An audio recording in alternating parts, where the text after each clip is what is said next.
Hello, John and John. Hello. All right. We're here today really to preview, I suppose, the birthday gig, the 10th birthday gig, Spiers Boden 10th birthday gig. I'd like to actually start by taking you back. And how did you actually first get together? I lived in Oxford. I lived very conveniently about two rows of houses down from the best session pub in Oxford at the time, which is called the Elm Tree, and I used to go there quite often, as you would imagine. And one day John came along to that session. I don't know what you were doing at the time. I was living in Ealing, and I was doing music for a play in Oxford, and had a night off. So I'd heard that there was good. It had a reputation, as good session pubs do. They get a reputation in the area, and I'd heard about the Elm Tree from players down in Southampton who used to go up, and so I thought, I'll go and check that out. So I turned up, and it was just a session, wasn't it? But then we had a chat at the end, and thought we'd have a look at getting some stuff together, work some stuff out, and about 6 months later, John phoned me, and I reminded me who he was. Found his number, yeah. But you were already sort of immersed in folk music then when you first met. Yeah, I think we were both racing around the session scene trying to. Yeah, but we weren't gigging, were we? Already, no. So I wasn't. You did a few bits, gigs, didn't you? But my gigs were more local things, Kaylee's, and some gigs in period costume for at Warwick Castle. Yeah, I got into that quite heavily now, so I inherited that job from you. But neither of us were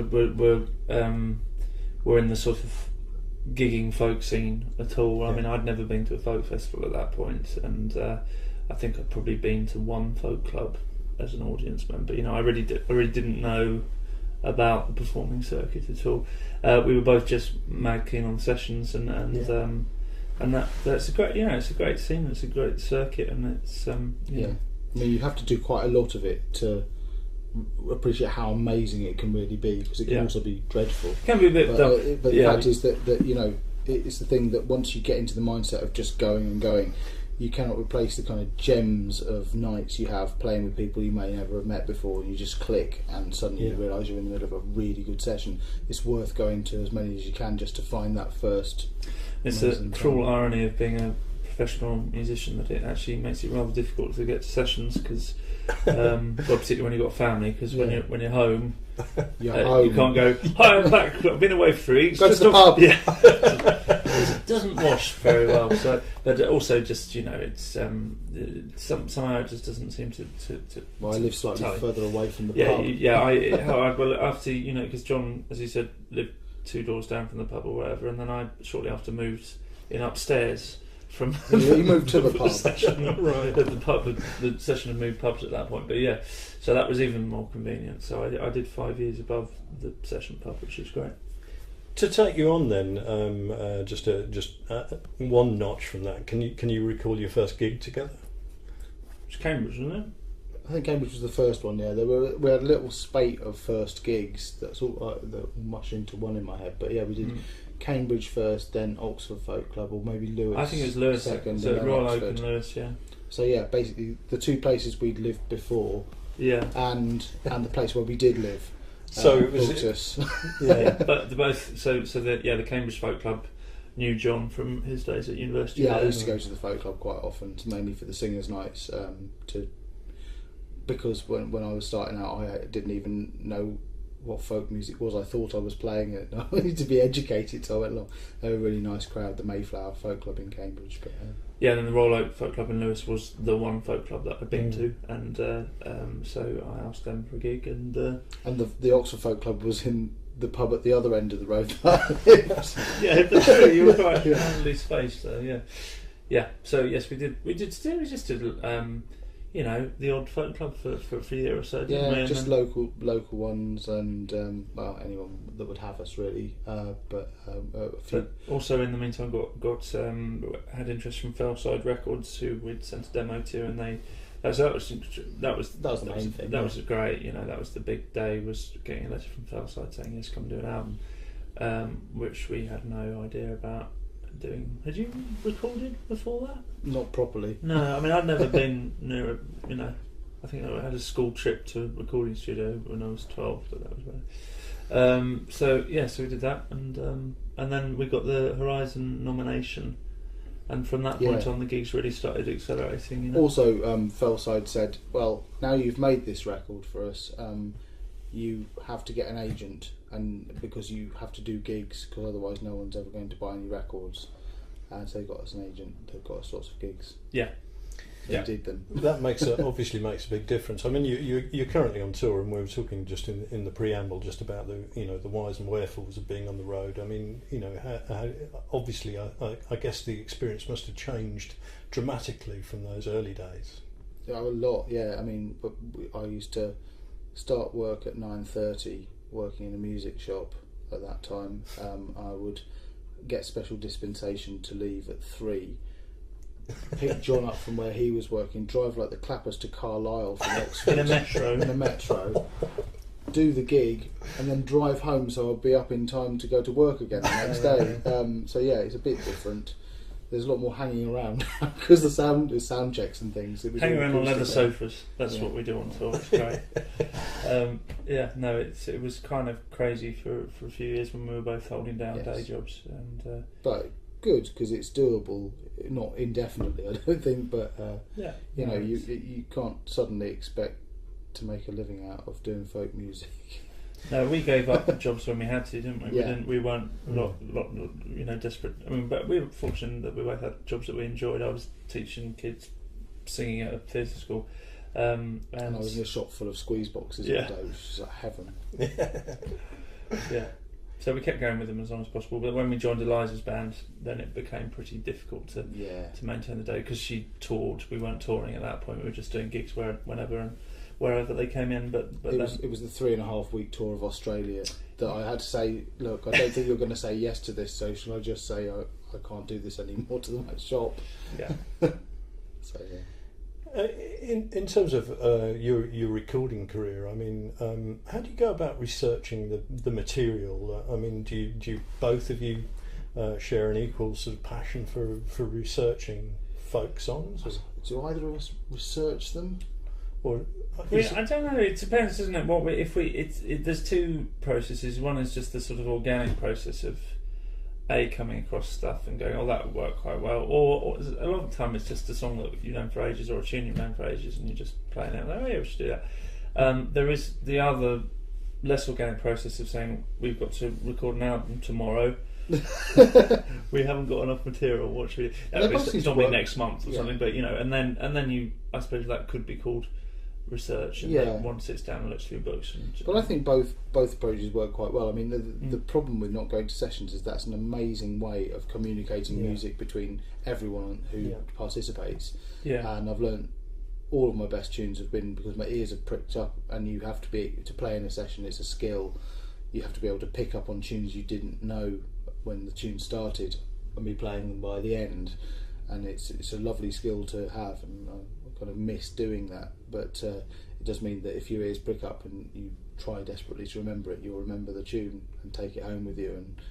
And so it's true. It's harder since we've stopped doing a lot of session playing, pub session playing to find stuff.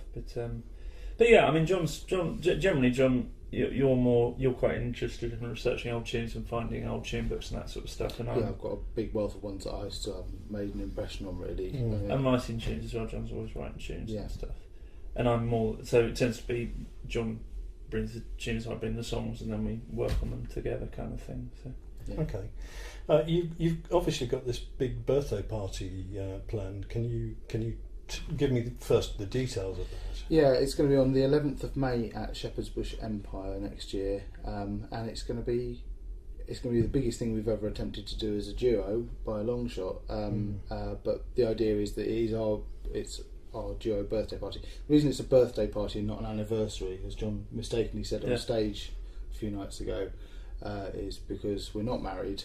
But mainly it's because it's our 11th anniversary. Your 10th birthday is your 11th anniversary, isn't it? Right. Is it? God. Is it 10 years? Confusing. You have your 10th birthday on the 11th year. Because your first birthday, our North birthday was in 2000. I see. I see. Yeah. That's clever, that is. But it's not contrived at all. And surprisingly, the Shepherd's Bush Empire gig will also be our 1000th gig, because I've worked out how many gigs we've done with us, Bellowhead and Eliza Carthy, and if I fiddle the figures by saying that at this festival we did 3 gigs, which we probably did, and stuff, then it does add up to 1,000. Exactly 1,000. Yeah, that's What a definitive. coincidence, eh? Yeah, amazing that. But it is, but it's going to be close though, isn't it? It's very close, genuinely close. One of those gigs around there is going to be like that. But so what we're doing is we in April we're doing the birthday tour, sort of all over the country, and then in May the 11th we have the special gig, which is going to be with lots of special guests. We're working out whether we could afford a bigger cake. We might have to not have a folk star there. But people we've worked with throughout the 10 years. Is the whole cake musician balance priority thing? So basically people we've worked with throughout the years, it's going to be it's going to be big, and we're already selling tickets for it on our gigs because we're quite aware of what a large space it is to fill. And one of our main mottos is that it's better to have a full building than a big one. So we've kind of hedged our bets here and hope that people will come along and support us. It's a venue we know well from playing it's a great venue, with Bellowhead, and Bellowhead sells very well there, so we're hoping that will help us get some people in. But I'm just hoping that on the night we can sort of relax and it will actually be a party. But which I'm trying to make it is, the more people that buy tickets, basically, the more special we can make it. Sure. I appreciate. And will you actually be recording anything around this in the build up to it? Time? Yes, we will. I see that. I thought you meant recording the gig. No, we won't be recording the gigs probably, although we might do. But no, we are going to be releasing a new album of old material at some point in the new year, and hopefully to coincide with that. And that's also going to have lots of special guests on as well. Yeah. And so basically, the way our first album was in 2001 through and through, and the way we play a lot of the stuff, we do still play a lot of the stuff that we played back then, but it has evolved massively. So that when we go back to listen to the old album, it sounds very, very different to how we sound now. The arrangement's still basically similar, but we've lived with the tunes for 10 years, and they've done our own little mini folk process between the two of us.